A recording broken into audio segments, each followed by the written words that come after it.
وعلیکم ورحمۃ اللہ وبرکاتہ۔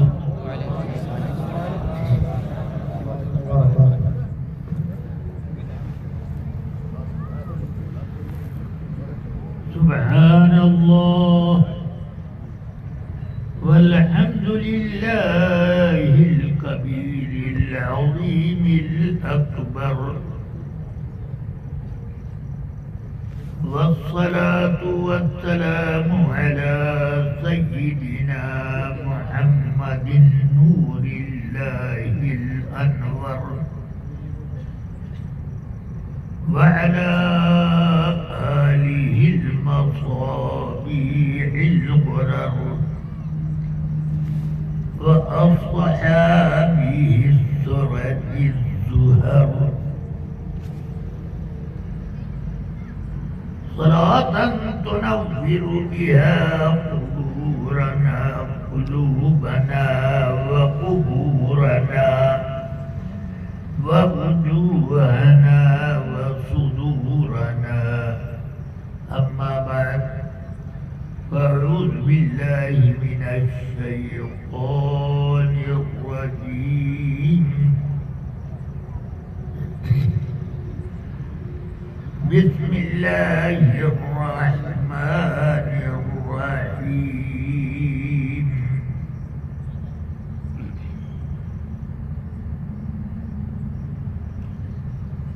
إنا كفيناك المستهزئين،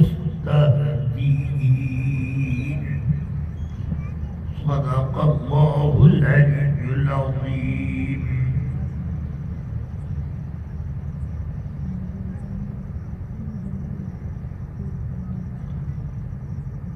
ایک بار نہایت احترام و عقیدت اور کمال عشق و محبت کے ساتھ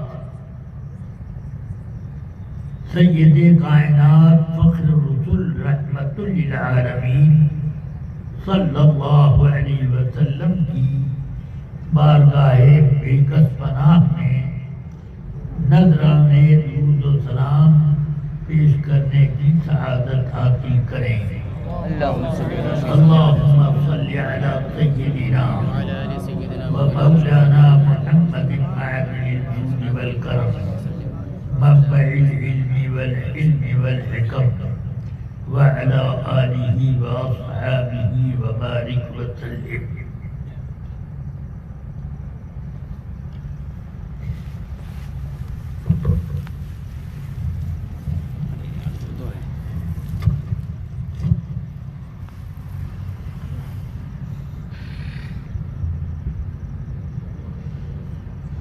رفیقان گرامی، عزیزان ملت اسلامیہ،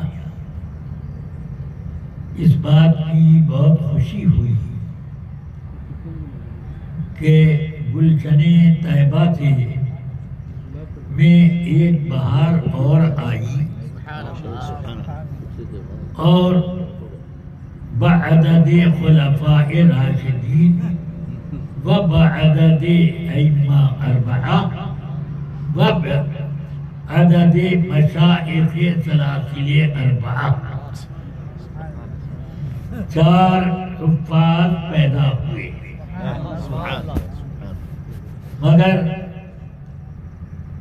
میں چاہتا تھا کہ کم سے کم 11 کوكبا والشمس والقمر رأيتهم لي ساجدين، یہ والی بات ہوتی۔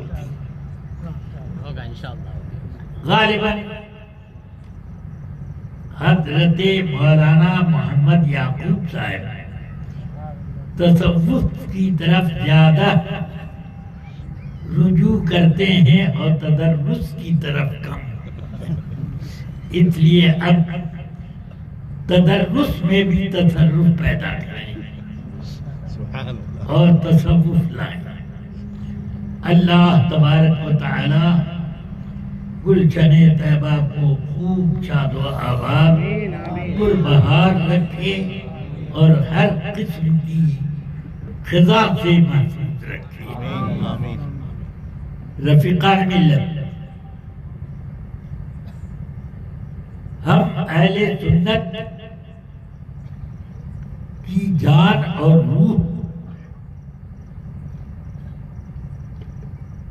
روح ایمان سید کائنات رسول اکرم صلی اللہ علیہ وسلم ہے۔ یہ سبق آج نیا نہیں ہے، یہ سبق وہ ہے جو صحابہ کرام میں چلتا تھا، اور بڑے بڑے صحابہ کرام اس کا اعلان بھی فرماتے تھے۔ بخاری شریف اٹھائیے، حضور سرکار دو عالم صلی اللہ علیہ وسلم منبر پر جلوہ فرما تھے، دوران خطبہ فرمایا، اللہ نے اپنے ایک بندے کو یہ اختیار دیا کہ چاہو تو تم دنیا میں رہو، چاہو تو ہمارا قرب اختیار کرو۔ یہ اختیار دیا، اس بندے نے قرب الہی کو اختیار کر لیا۔ سارے صحابہ اس بات کو سن کے خاموش رہے، مگر سیدنا ابو بکر صدیق ہچکیاں لے لے کر رونے لگے، بے تحاشا آنسوؤں کا سیلاب بہنے لگا۔ سیدنا ابو سعید خدری راوی حدیث فرماتے ہیں، ہم صحابہ سوچنے لگے، ما یبکی ھذا الشیخ اذا خیر اللہ عبدا، ان بڑے میاں کو کیوں رلائی آ رہی ہے اس بات پر کہ اللہ نے اپنے ایک بندے کو اختیار دیا دنیا اور قرب کا، مگر ہمیں بعد میں معلوم ہوا کہ ابو بکر اعلمنا، سبحان اللہ، ابو بکر ہم سب سے بڑے عالم تھے، انہوں نے سمجھ لیا کہ جس بندے کو اختیار دیا ہے وہ بندہ خود رسول پاک ہے۔ رسول اللہ صلی اللہ علیہ وسلم منبر سے اتر کے آئے، حضرت ابو بکر کو تھپڑیاں دے کر آپ کو تسلی دی،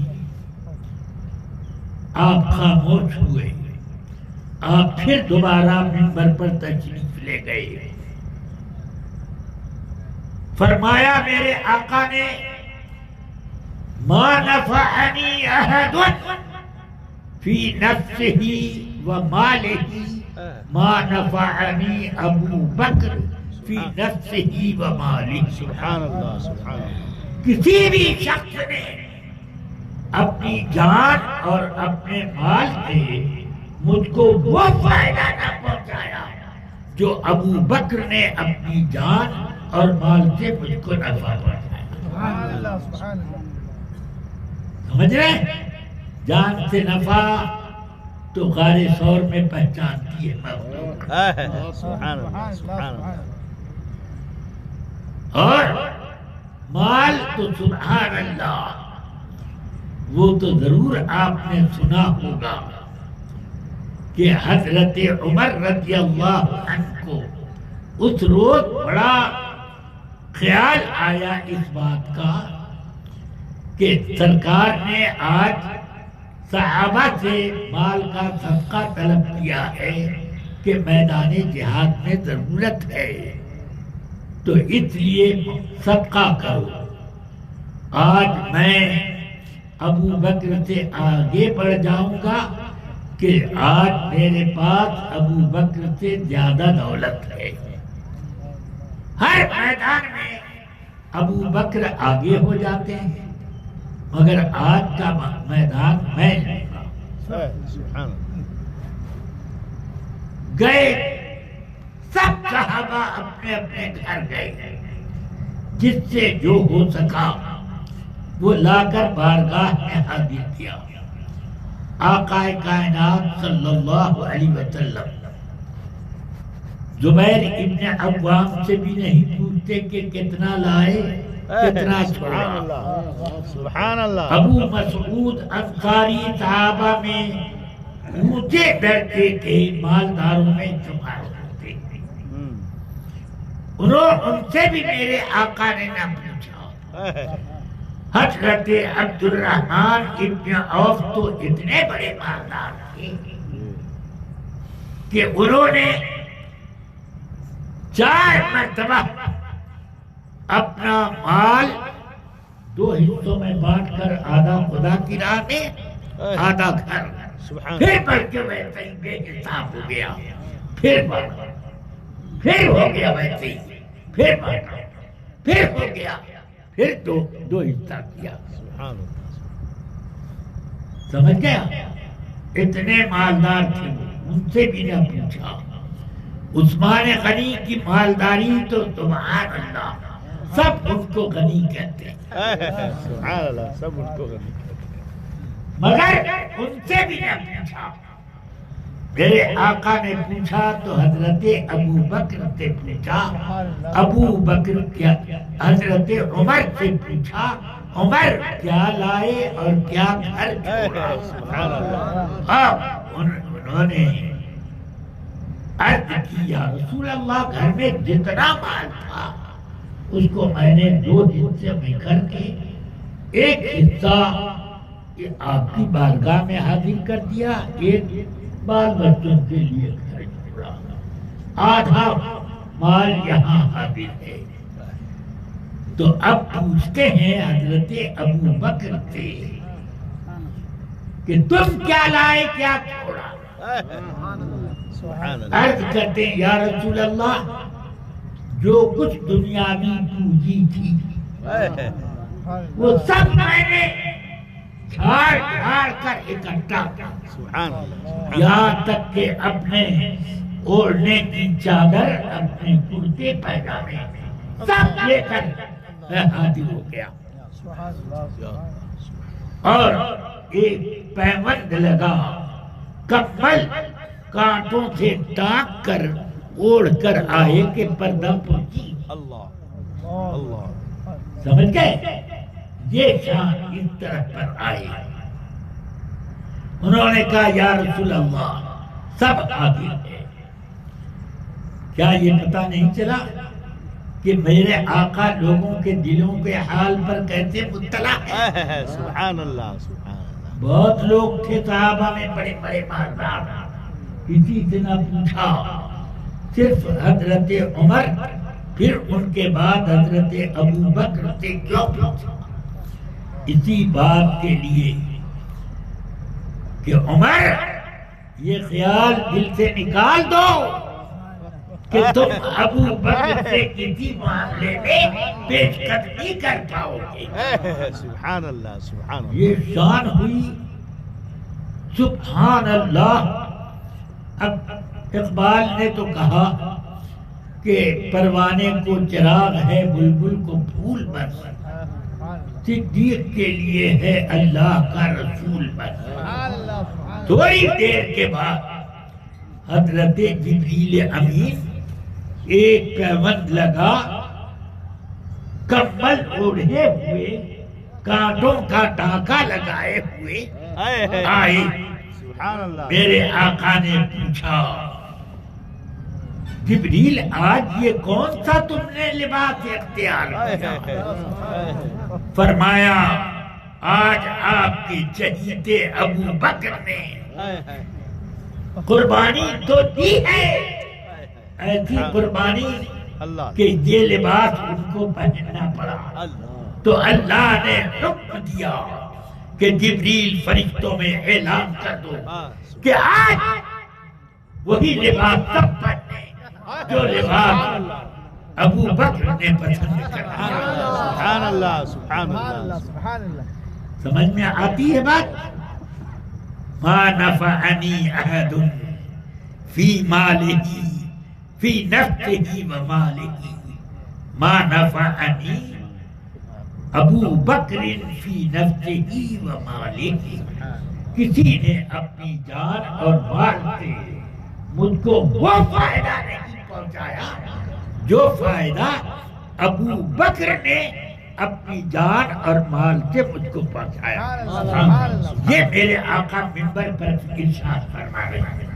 اب نیچے بیٹھے ہوئے ہیں حضرت ابو بکر، ان کا اس جملے پر جواب سنو۔ یا رسول اللہ ان انا ومالی الا لک یا سبحان اللہ، یا رسول اللہ میرا کیا ہوا؟ میری جان بھی آپ کی، میرا مال بھی آپ کا، میں نے کیا خرچ کیا؟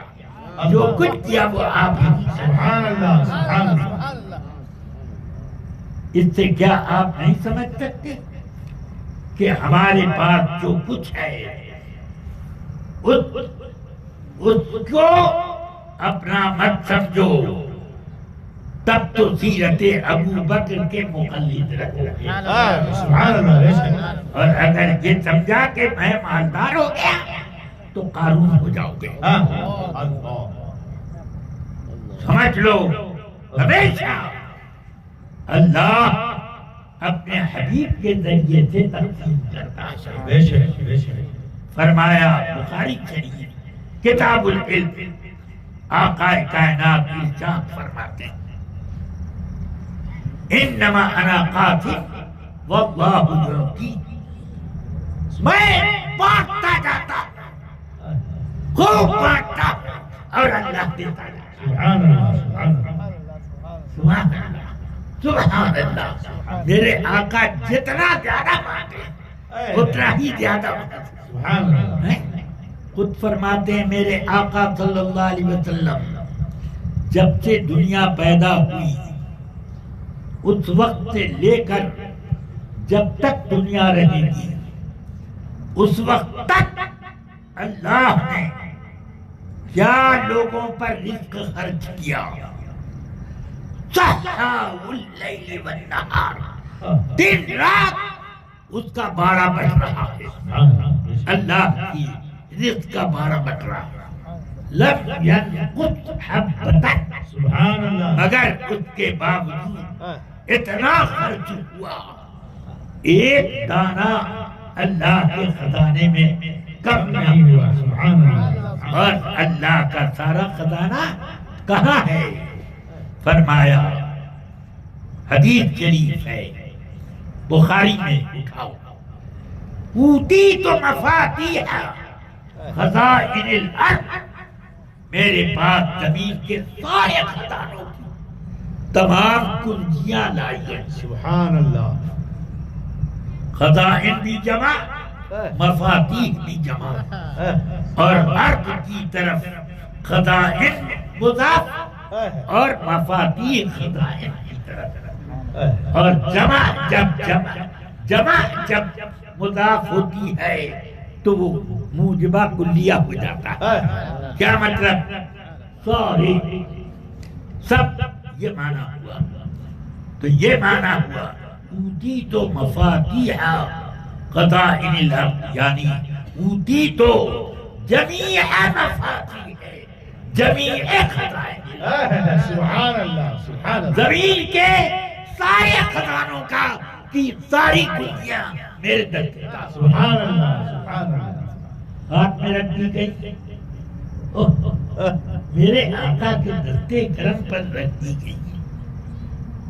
یہ دستے کرم مت سمجھ لینا کہ یہ دو ہاتھ مختصر سے نظر آ رہے ہیں۔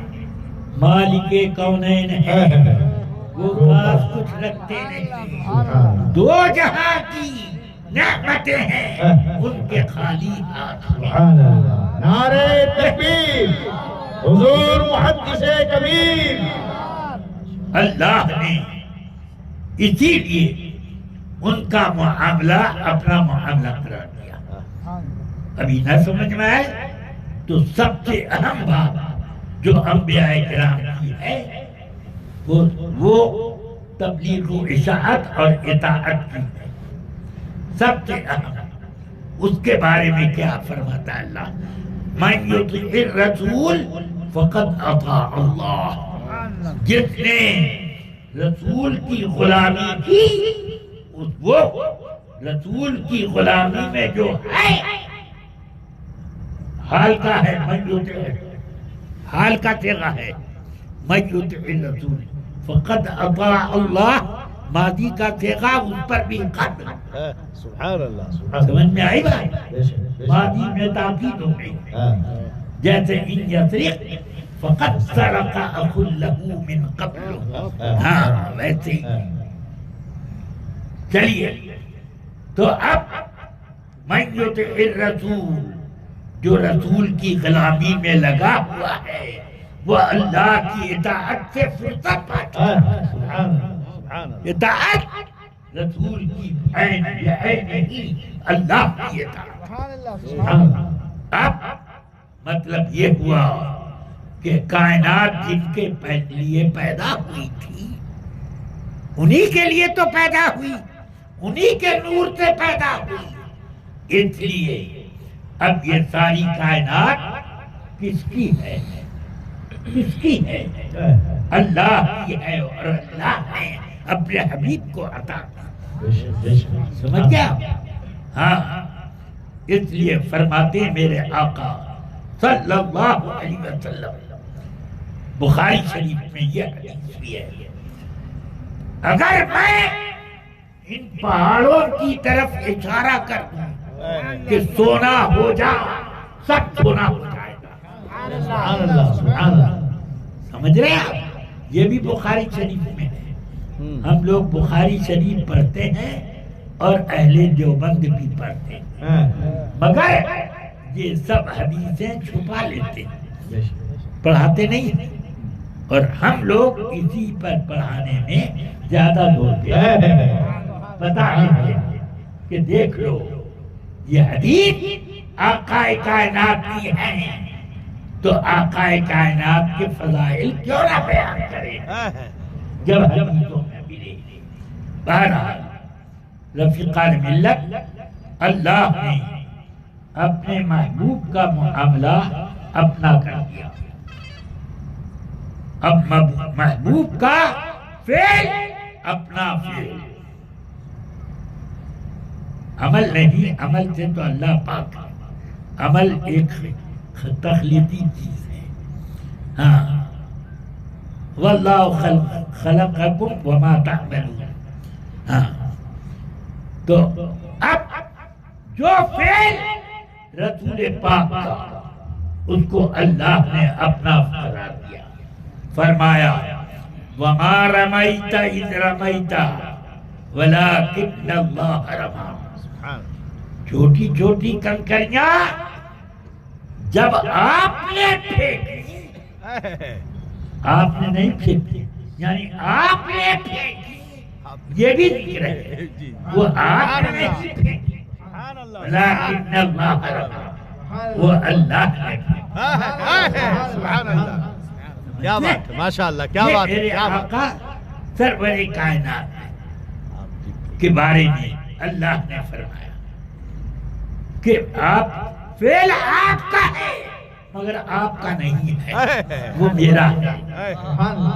آپ کا معاملہ، آپ کا کام میرا کام.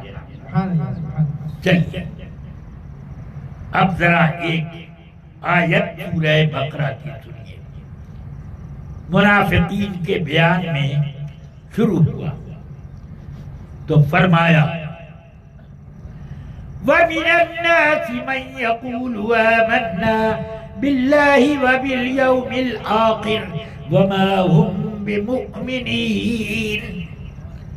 لوگوں میں سے کچھ وہ لوگ ہیں، کچھ لوگ وہ ہیں انسانوں میں جو کہتے ہیں ہم اللہ پر، قیامت پر ایمان لائے. اللہ فرماتا ہے وما ہم بمؤمنین، وہ مومن نہیں ہے. اب ذرا آپ سوچو، آدمی کہہ رہا ہے میں مسلمان ہوں، اللہ کہہ رہا ہے کہ جھوٹا تو نہیں مسلمان ہے. ذرا سوچو، مسلمان کو مسلمان کے بجائے غیر مسلم کہنا کتنا بڑا جرم ہوتا ہے. مگر اللہ ایمان کو جانتا ہے، ایمان دل میں ہے، اور دل میں کیا ہے؟ کوئی چیز اللہ سے چھپی نہیں۔ یعلم السر واخفی، وہ راز کی باتیں جو دل میں ہوتی ہیں وہ بھی جانتا ہے، اور اس سے بھی زیادہ جو چھپی ہوئی ہیں کہ بعد میں آئے گا اس کا خیال، وہ بھی اللہ جانتا ہے، سب جانتا ہے اللہ۔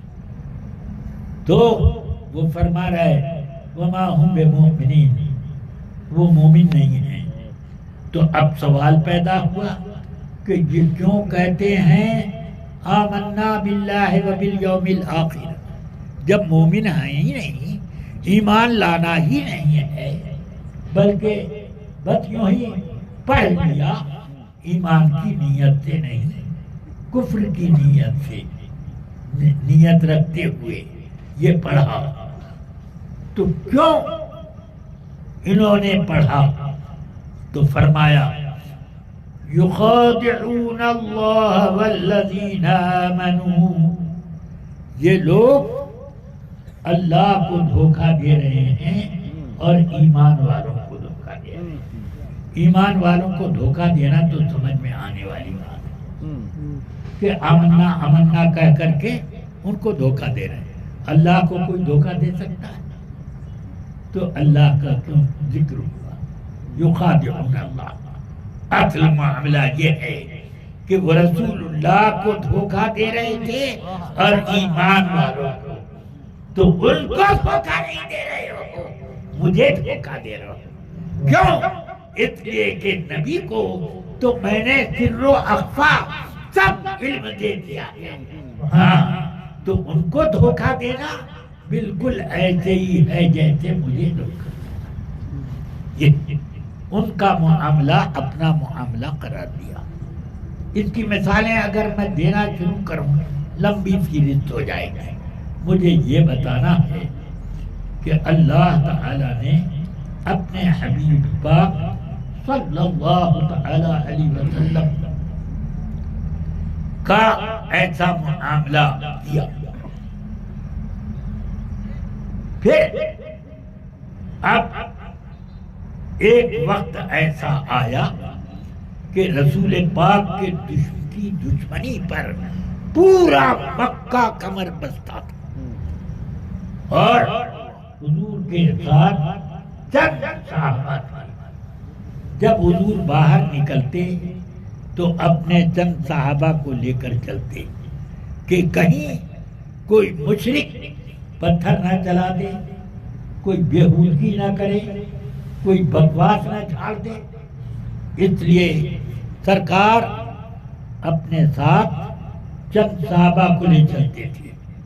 تو اللہ تعالی نے ایک آیت اتاری، اِنَّا كَفَيْنَاكَ الْمُسْتَهْزِئِينَ، اے پیارے محبوب، ہم نے آپ کو کافی بنا دیا ہے ان مستہزئین کے مقابلے میں، کسی حفاظت کو کرنے کی آپ کو ضرورت نہیں، سبحان اللہ، آپ حفاظت میں ہیں۔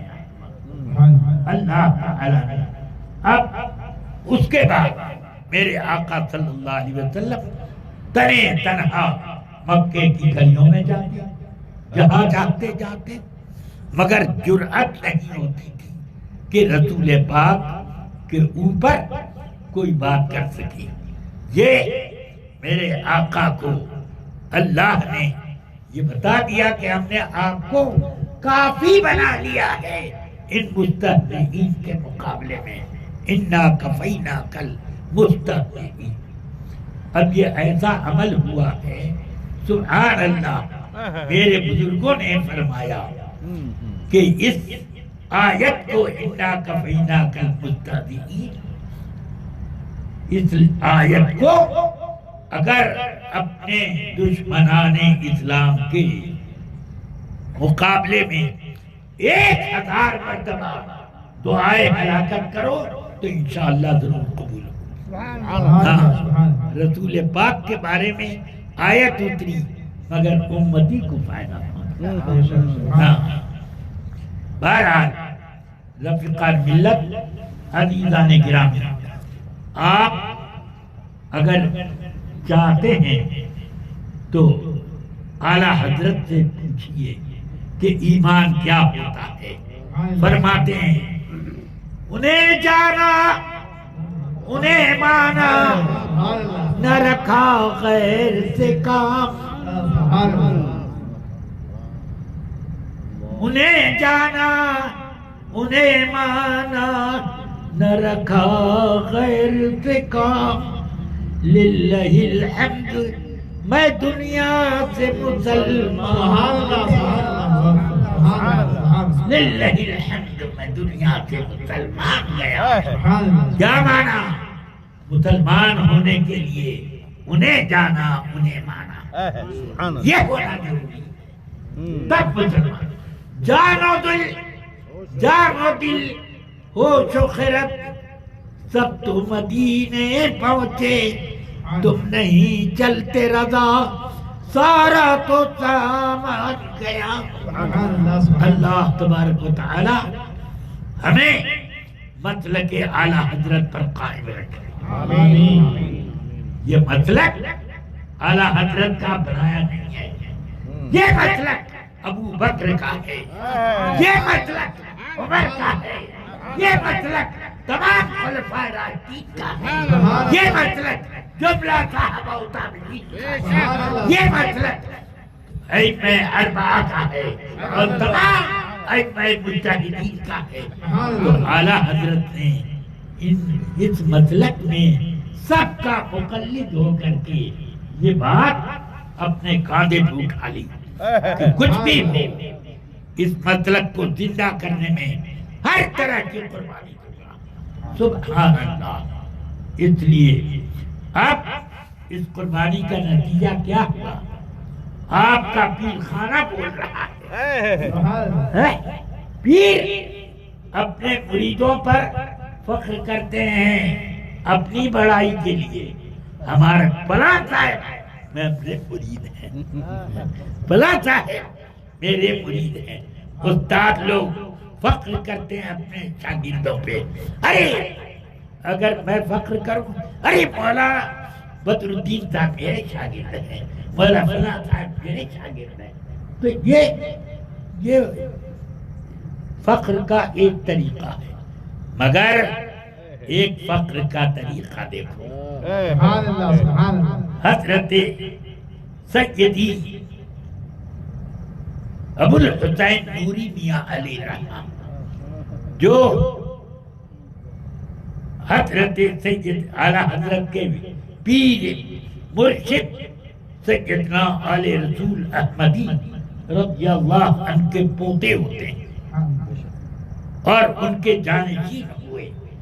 جب رخصت دنیا سے ہوئے حضرت سیدنا کون؟ امام حضرت سیدنا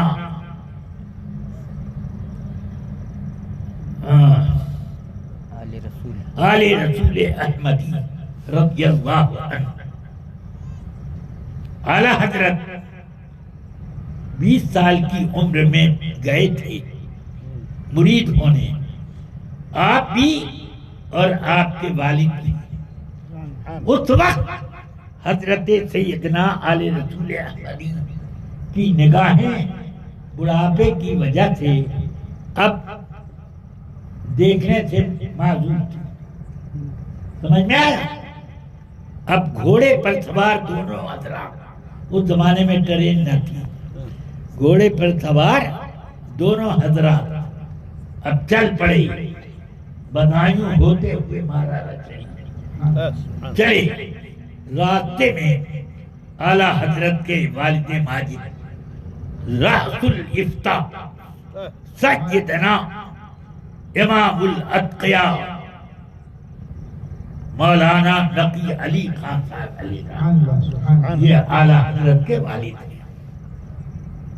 ان کے گھوڑے نے ٹھوکر کھائی، گر گیا گھوڑا، آپ کی کولا کھسک گیا، اب کھڑے ہونے کے قابل نہیں۔ حضرت سیدنا آل رسول احمدی کہاں ہے؟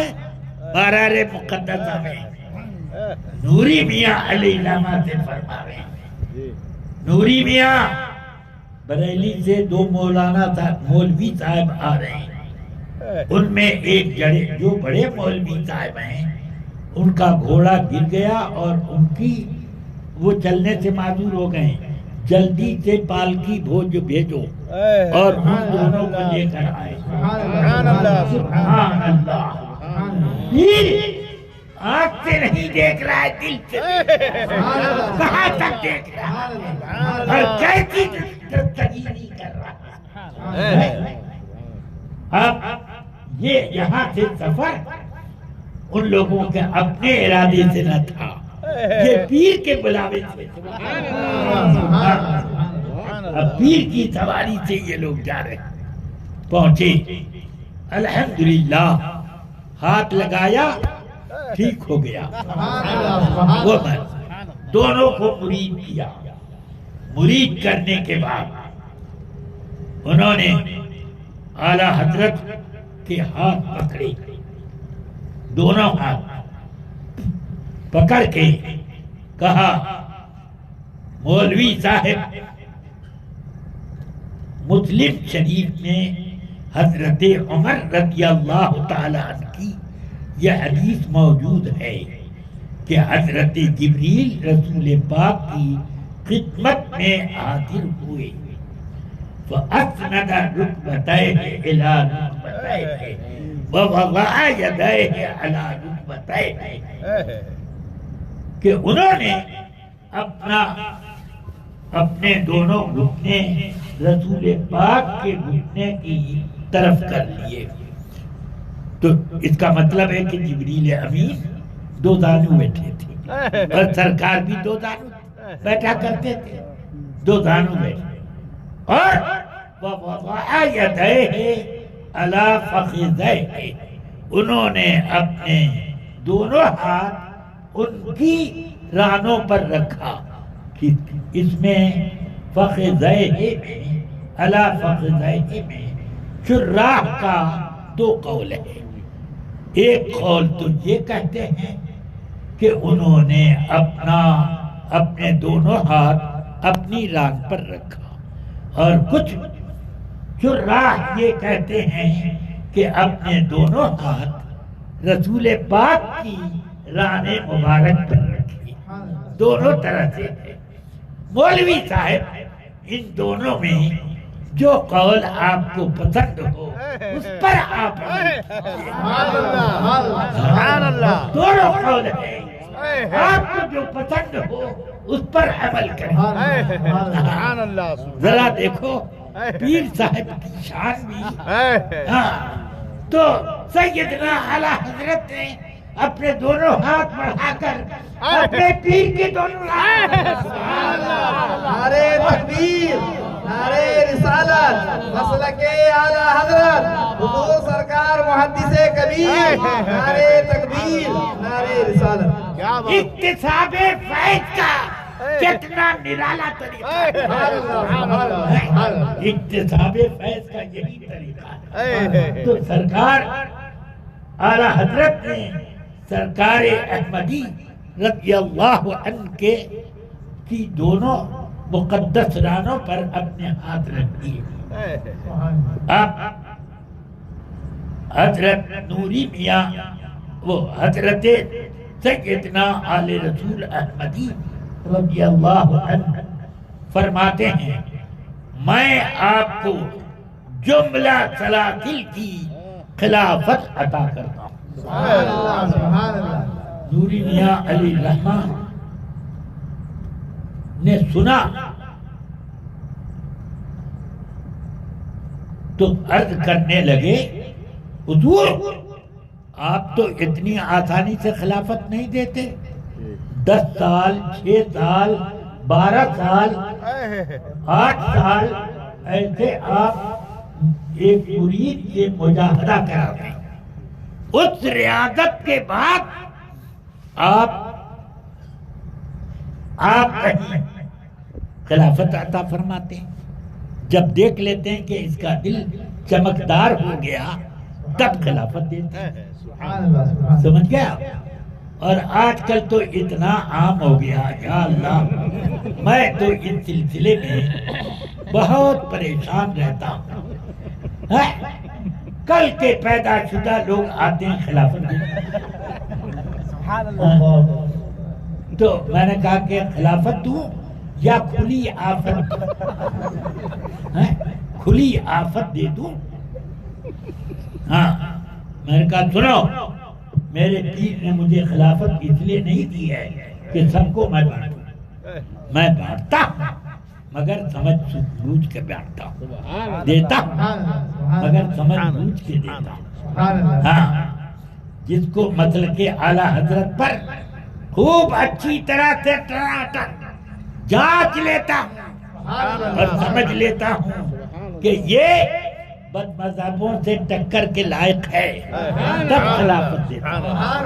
اور جو دیوبندیوں کے بھی جلسے میں جائے، دیوبندیوں کی دعوت بھی کھائے، دیوبندیوں سے مصافحہ بھی کرے، اب آئے کہ خلافت دیتی، یا اللہ میں تو سمجھتا ہوں کہ اس سے مصافحہ بھی نہیں کرنا چاہیے، ہاں خلافت تو بڑی بات ہے۔ چلو اب آئیے،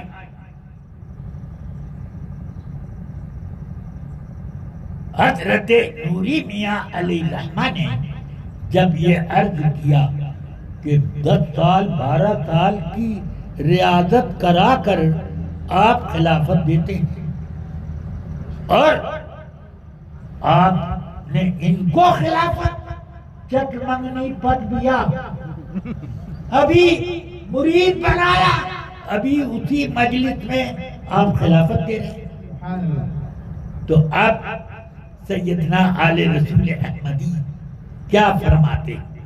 نوری میاں سن لو، جتنے مرید ہونے آتے ہیں، خلافت کے متمنی آتے ہیں، سب کے دل پر زنگ لگا ہوتا ہے۔ جتنا موٹا زنگ ہوتا ہے اتنا زیادہ وقت لگتا ہے، مگر یہ دو مولوی آئے، ان دونوں کا دل چاند کی طرح چمک رہا ہے۔ تب کیا دیر ہے خلافت دینے میں؟ نوری میاں اور ایک بات سنو، بہت زمانے سے میں اس فکر میں تھا کہ قیامت کے دن اگر میرا رب پوچھے کہ تم کیا لائے، یا اللہ یہ نہیں سوچ رہے ہیں تم نے کتنی نماز پڑھی، کتنی تہجد پڑھی، کتنی زکات دی، تم کیا لے کر آئے؟ تو آج میں مطمئن ہو گیا، میں رب قدیر سے یہی عرض کروں گا، اے پروردگار میں احمد رضا کو لے گیا۔ اب ذرا سوچو، یہ پیر اپنے مرید پر کیسا ناز کر رہا ہے، فخر نہیں کر رہا ہے بلکہ ناز کر رہا ہے کہ میرا سامان آخرت کی ہے۔ پھر نوری میاں اپنا خط جب لکھتے اعلی حضرت کو تو اس میں یہ لکھا کرتے، چشم و چراغ خاندان برکات، دو لفظ کہتے، چشم چراغ، دیکھنے کے لیے دو چیز ضروری ہے، ایک تو آنکھ میں روشنی ہو اور دوسرے باہر کی روشنی ہو۔ سمجھ میں آیا؟ فرما رہے ہیں اے امام احمد رضا، آپ ہم سب کی آنکھ بھی ہیں اور ہم سب کے راستہ چلنے کی روشنی۔ اگر آپ نہ ہوتی تو راستہ چلنا ہمارا مشکل ہوتا، اندھیرا۔ یہ چشم و چراغ خاندان برکات۔ اب میں صرف یہ کہتا ہوں، واقعتاً حضرت سیدنا آل رسول احمدی اپنے زمانے کے قطب وقت تھے، اور حضرت نوری میاں علیہ الرحمہ کی قطبیت پر تو اس زمانے کے بڑے بڑے بزرگ بھی شک نہیں کرتے تھے، پورا یقین رکھتے تھے ان کے بارے میں۔ ایک شخص پاؤں دبا رہا تھا، دل میں خیال آیا کہ فلاں آدمی جیل میں پڑا ہوا ہے، حضرت سے میں کہوں کہ دعا اس کی رہائی کی کر دیں۔ یہ دل میں سوچ رہا تھا، آپ لیٹے ہوئے تھے، اٹھ کے بیٹھ گئے۔ اس کے بارے میں تم کہنا چاہتے ہو؟ اس نے بہت ظلم کیے ہیں، اس کو سڑنے دو۔ ہاں، اس نے بہت ظلم کیے ہیں، غریبوں کو ستایا، مالداروں کو ستایا، کتنے قتل کیے۔ تو اب اس کے لیے میں دعا کروں؟ اس کو سڑنے دو، سڑنے دو۔ دل میں خیال آیا، مگر ادھر لیٹے لیٹے سب دیکھ رہے ہیں کہ کیا خیال آ رہا ہے، بولنے کی بھی ضرورت نہیں۔ یہ ایسے بزرگ حضرت سیدنا ابو الحسین نوری علیہ الرحمہ اپنے زمانے کے شیخ المشائخ، وہ فرماتے ہیں کہ خاندان چشم و چراغ خاندان برکات، وہ فرماتے ہیں۔ سبحان اللہ۔ اب آپ سوچو کہ جب اتنے بڑے بڑے بزرگ اعلیٰ حضرت کو اپنے لیے وسیلہ بنا رہے ہیں، اور اعلیٰ حضرت سبحان اللہ کی اتنی تعریف ہو رہی ہے، وہ پھول نہیں رہے ہیں۔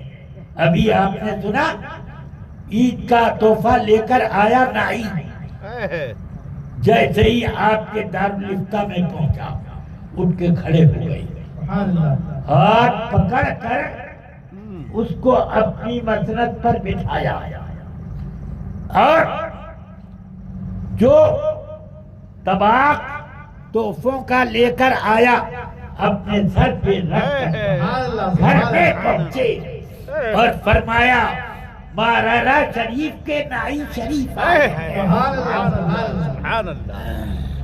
اور یہ تحفہ شریف لائے ہیں۔ یہ تو وہ نائی شریف جب پہنچے مارارا شریف واپس تو کہتے ہیں میاں صاحب میں ہاتھ جوڑتا ہوں، آج سے مجھ کو کبھی بریلی مت بھیجیے گا، بہت دلیل کرتے ہیں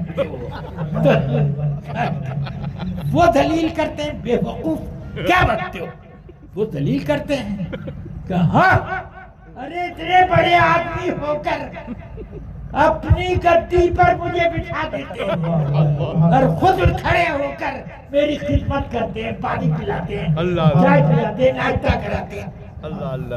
ویسے میں اب آج سے حضور معافی مانگتا ہوں، میں بریلی نہیں جاؤں گا، آپ مجھے مت بھیجیے گا، کسی اور کو بھیجیے گا۔ سبحان اللہ۔ ذرا دیکھو اعلیٰ حضرت کی محبت نائی کے دل میں بھی کیسی بیٹھی، اعلیٰ حضرت سبحان اللہ۔ ایک مجذوب تھے بریلی شریف میں جن کا لقب تھا دھوکہ شاہ، مجذوب تھے، سچے مجذوب، یہ نہیں کہ وہ گاجا پی پی کر کے بڑائی بیان کرتے ہو، وہ نہیں۔ ہاں ایک مرتبہ میں مغرب کی نماز پڑھ کے مسجد سے آ رہا تھا، اور وہ طالب علمی کا میرا زمانہ تھا، تو یہ سب چند لوگ ایک بڑے بڑے لمبے گیسو والے کے ارد گرد بیٹھے ہوئے تھے، گاجے کی چلم چل رہے تھے، تو کہنے لگے وہ میرے جیسا کوئی گاجا نہیں پی سکتا، ہاں بھر کے چلم کتنے ہی بھر کے دو، اگر ایک ساتھ میں اس کو سلفا نہ بناؤں ہاں تو میرا نام نہیں، یہ میری کرامت ہے۔ ہاں میں جب ایک ساتھ میں کھینچ لیتا ہوں تو ہر تک پہنچ جاتا ہوں۔ تو یہ کہہ رہا تھا مجھے ہنسی آئی، میں بھاگا ہوا آیا گھر اور میں کھڑا ہو گیا تھا ان سبوں کا تماشا دیکھنے کے لیے، زمانے طالب علمی تھا اس لیے وہ تماشا دیکھنے کے لیے کھڑا ہو گیا، بھاگا آیا گھر۔ میں نے اپنی اماں جی والدہ ماجدہ علیہ الرحمہ سے، وہ بہت بڑی صوفی تھی اور اللہ تعالیٰ نے ان کو بڑی نعمتوں سے نوازا تھا۔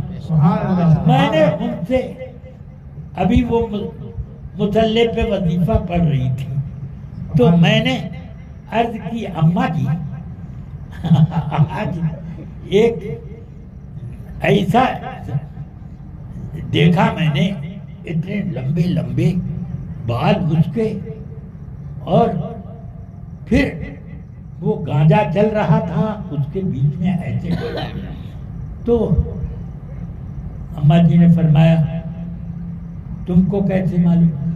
میں نے کہا میں کھڑا تھا، خبردار آج سے ایسے لوگوں کے پاس کھڑے مت ہو، یہ لوگ دین برباد کرنے والے لوگ، ہاں وہ خود کافر ہے اور وہ دوسروں کو بھی اسی طرح کافر بناتا ہے۔ تو میری والدہ ماجدہ نے نصیحت کی مجھے، میں بتا رہا ہوں کہ دھوکہ شاہ ایک سچے مجذوب تھے، ان کی ایک شاخ تھی، مجمع لگا ہے اس میں دھوکہ شاہ نہیں ہے، نظر ارے یہ کہاں سے آ گیا دھوکہ شاہ، سمجھ میں آیا دھوکہ، ارے یہ دھوکہ شاہ کہاں سے آ گئے۔ ہاں پھر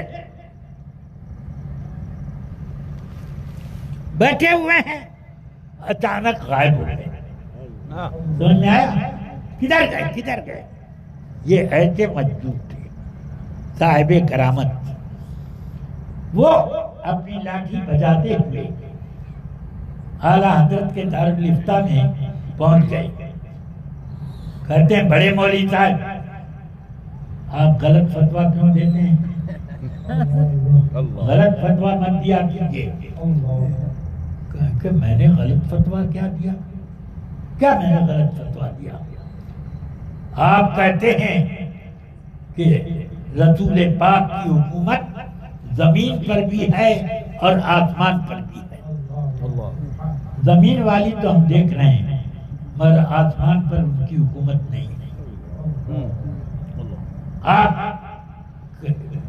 آپ نے یہ جو فتویٰ دیا کہ زمین اور آسمان دونوں جگہ ان کی حکومت ہے، یہ غلط فتویٰ ہے۔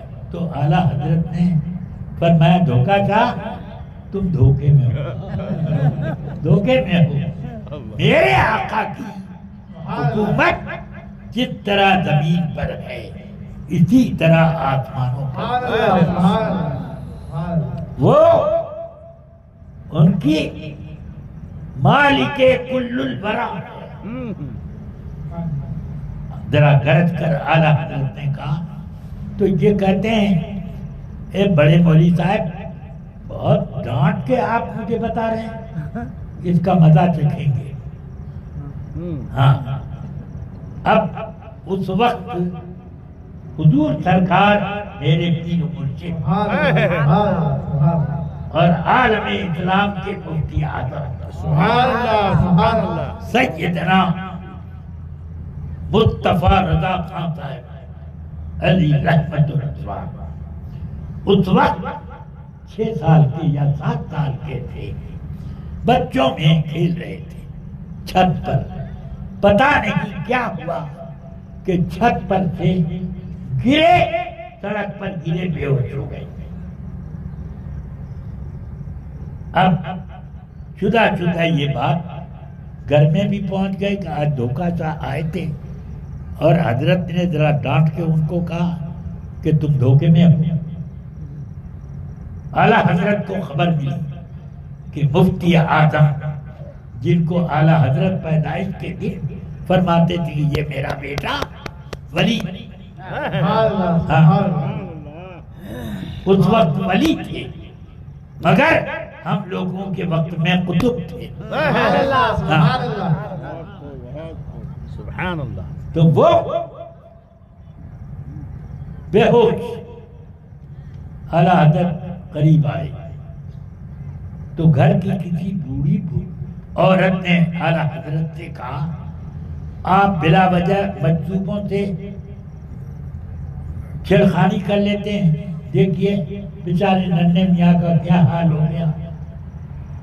تو اعلیٰ حضرت جوش میں آ گئے، فرماتے ہیں سنو عظمت مصطفیٰ کا معاملہ، سبحان اللہ. ایک مصطفیٰ رضا نہیں، اگر مجھے 100 مصطفیٰ رضا ملے سب کو میں عظمت مصطفیٰ پہ قربان. یہ فرمایا مفتی اعظم اٹھ کے بیٹھ گئے. میرے سرکار مصطفیٰ صلی اللہ علیہ وسلم اپنے مصطفیٰ کو کہتے ہیں کیا فوراً ہوش میں آ گئے. اعلیٰ حضرت چلے گئے دارالفتہ میں فتویٰ لکھنے لگے. اتنے میں پھر لاٹھی بجاتے ہوئے دھوکہ شاہ آئے، کہتے ہیں مولوی صاحب، بڑھ کے مولوی صاحب سنیے، آپ جو فتویٰ دیتے ہیں بالکل صحیح ہے، ہم بھی دیکھ رہے ہیں کہ آسمان پر بھی حکومت ہے، میں بھی دیکھ رہا ہوں. ایک جان پلائی اعلیٰ حضرت نے آنکھ کھول دی مسجد. اب وہ آسمانوں پر بھی حکومت دکھ رہی ہے. اعلیٰ حضرت کو پہچاننے میں کتنی دیر کرو گے، کتنا انتظار کرو گے؟ پیر ان کو پہچاننے میں دیر نہیں کر رہا، پیر کا گھرانہ ان کو پہچاننے میں دیر نہیں کر رہا، اور مجذوب وقت وہ بھی ان کو پہچاننے میں ذرا لگی لگتی نہیں لگاتا. اب آپ کو کیا ہوا؟ الحمدللہ میں، میرے بچے، میری بچیاں سب کے سب اعلیٰ حضرت کے راستے کی پھول ہیں. اس لیے آپ سب کو میں یہ تلقین کرتا ہوں کہ اگر صرف اعلیٰ حضرت کو پہچان لو اور ان سے محبت رکھو تمہارے ایمان کی حفاظت ہے. دو ٹنگا شیطان ہو کہ اڑنے والا شیطان، سب اعلیٰ حضرت کے نام سے بھاگیں گے. بس ان کی محبت رکھو. اللہ تعالیٰ اپنے کریم خاک سے آپ کو نوازے. اور میں دعا کرتا ہوں کہ گلشن بغداد کا، یہ گلشن طیبہ کا ایک یہ سنگ بنیاد آج رکھوایا گیا، اور مجھے یاد نہیں ہے کہ 20-25 سال پہلے ایک جنگل میں بھی رکھوایا گیا تھا سنگ بنیاد، اب آج یہاں رکھا گیا. اللہ سے دعا کرتا ہوں رب قدیر اس سنگ بنیاد کے جشن کو قبول فرمائے، اور آئندہ سال میں آؤں تو ایک لمبی چوڑی عمارت دیکھوں. سمجھ گئے؟ اور میں آئندہ سال اسی وقت آؤں گا، اور نہیں تو قبرستان بھی جا سکتا ہوں. ہاں جب یہ مرائم بنے گا تب انشاءاللہ. اور گلشن طیبہ میں بہاریں زیادہ آنی چاہیے.